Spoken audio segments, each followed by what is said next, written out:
नारद जी ने यहां पर अपने पूर्व जन्म की कथा सुनाई है।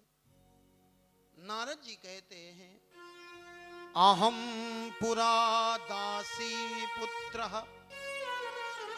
नारद जी ने कहा, व्यास जी, पूर्व जन्म में मैं एक दासी का बेटा था। मेरी माँ एक सेठ जी के घर में चौका चूल्हा झाड़ू पोछा करती थी। लेकिन वो जो सेठ जी थे ना, भगवत भक्त थे। सेठ जी भगवान के भक्त थे, संतों के भक्त थे, ब्राह्मणों से प्रेम करने वाले थे। एक बार बरसात के 4 महीने चातुर्मास करने के लिए सेठ जी के घर में संत पधार गए। 4 महीने संत आए हैं और सेठ जी ने मेरी मां को उन संतों की सेवा में लगा दिया। मेरी मां संतों की सेवा में जाती है और नारद जी कहते, मैं छोटा बालक अपनी मां के साथ जाने लगा। संतों को मैंने कीर्तन करते हुए देखा। मेरा आपकी कृपा से सब काम हो रहा। संत, नारद जी कहते, हम देखते संतों को भोजन मिलता तो भी गाते और नहीं मिलता तो भी गाते। संतों का कोई सम्मान कर देता संत तो भी गाते, और कोई संत का अपमान कर देता तो नारद जी कहते संत तब भी गाते हैं। नारद जी कहते, मैं छोटा बच्चा और 24 घंटे संतों का कीर्तन सुनता। कीर्तन सुनते सुनते सुनते सुनते नारद जी कहते, मेरी बुद्धि की शुद्धि हो गई। देखो, बच्चा जैसे वातावरण में रहता है, बच्चा वही सीख जाता है। कोई जुआनी आदमी हो ना, और जुआनी का बच्चा, एक जुआ खेलने वाला आदमी था, उसका बच्चा पढ़ने के लिए गया। विद्यालय में पहुंचा, टीचर ने कहा गिनती सुनाओ। तो मालूम उस बच्चे ने गिनती क्या सुनाई? उस बच्चे ने गिनती सुनाई 2 3 4 5 6 7 8 9 10 गुल्ला बेगम बादशाह इक्का। क्यों भाई? वो यही गिनती सीख रहा है, वो यही देख रहा है। नारद जी कहते, छोटा सा बालक संतों का कीर्तन सुना तो बुद्धि शुद्ध हो गई।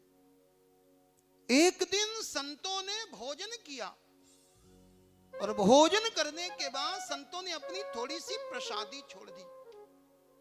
देखो, जैसे भगवान को भोग लगाने के बाद जो बचे वो प्रसाद होता है, ऐसे ही संत के भोजन करने के बाद उसकी थाल में जो बचे ना, उसको भी प्रसाद कहते हैं। नारद जी कहते, संतों के जूठे भोजन को मैंने पाया और उसको पाकर के मेरा हृदय परिवर्तित हो गया। 4 महीने का समय बीत गया, संत जाने लगे। नारद जी ने जाकर के संतों के चरण पकड़ लिए, हे गुरुदेव, आप हमें भी अपने साथ ले चलो। संतों ने कहा, नहीं भाई, अभी तुम्हारी मां जीवित है और नियम है जिसकी मां हो तो उसको बिना मां की आज्ञा लिए बाबा जी नहीं बनना चाहिए। और देखो, जिसका विवाह हो गया हो ना, उसको बिना पत्नी से पूछे बाबा जी नहीं बनना चाहिए। संत कहते, अभी तुम्हारी मां जीवित है, मां से पूछ करके आओ। नारद जी ने मां से पूछा और मां ने मना कर दिया। देखो, मां चाहती बेटा चाहे कुछ भी बन जाए, लेकिन बाबा जी नहीं बनना चाहिए। बच्चा पैदा होता है और चाहे मुंडन जनेऊ बाद में हो, लेकिन मां उसके विवाह के सपने पहले देखने लगती है। नारद जी की मां ने मना कर दिया, नारद जी रोने लगे। संतों ने नारद जी को मंत्र दे दिया, नमो भगवते तुभ्यं वासुदेवाय धीमहि प्रद्युम्नाय अनिरुद्धाय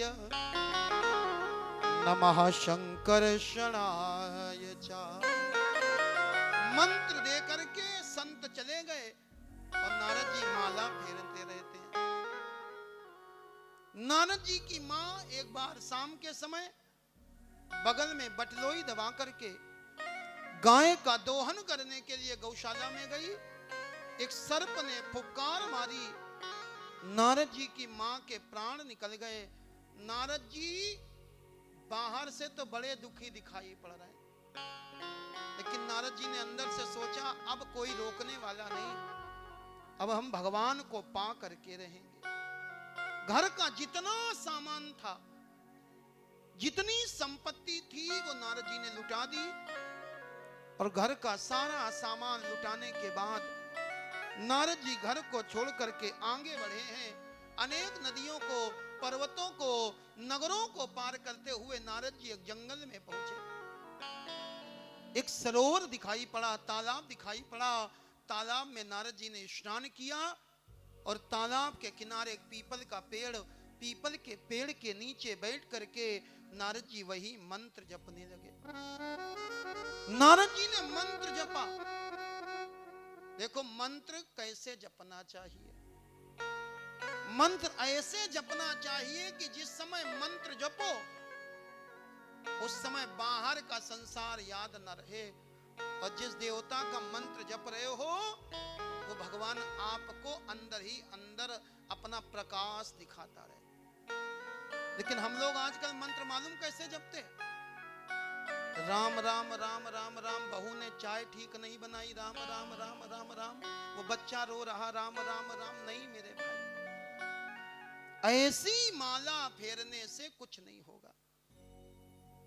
नारद जी ने ऐसा मंत्र जपा कि बाहर का संपर्क टूट गया और नारद जी की समाधि लग गई।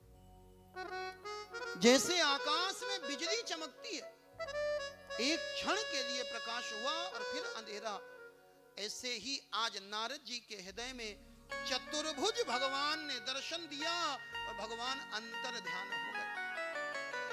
व्याकुल होकर के नारद जी इधर उधर देखने लगे, प्रभु कहां चले गए, कहां चले गए। इतने में आकाशवाणी हुई, नारद इस जन्म में तुम्हारी इतनी ही साधना थी, दूसरे जन्म में जब महाप्रलय होगी, महाप्रलय के बाद में ब्रह्मा जी की गोद से तुम्हारा जन्म होगा। ब्रह्मा जी की गोद से नारद जी उत्पन्न हुए। नारद जी के कोई माता पिता नहीं है। ब्रह्मा जी ने अपने 10 मानस पुत्र उत्पन्न किए थे, तो ब्रह्मा जी की गोद से नारद जी का प्राकट्य हुआ है। और नारद जी के हाथ में जो वीणा है, नारद जी कहते ये वीणा देवदत्त मिमाम वीणा स्वर ब्रह्म विभूषिता, ये वीणा भगवान नारायण के द्वारा प्रदान करी गई है। नारद जी कहते ये वीणा करती क्या है? मूर्छित्वा हरि कथा। नारद जी कहते जो मूर्छित लोग हैं, जो संसार को अपना मान करके संसार में डूबे हुए लोग हैं, इनको जगाने के लिए हरि कथा गायमानाश्चराम्य, हम उनको जगाने के लिए हम वीणा बजाते हैं और वीणा बजा बजा करके हम उनको जगाते हैं।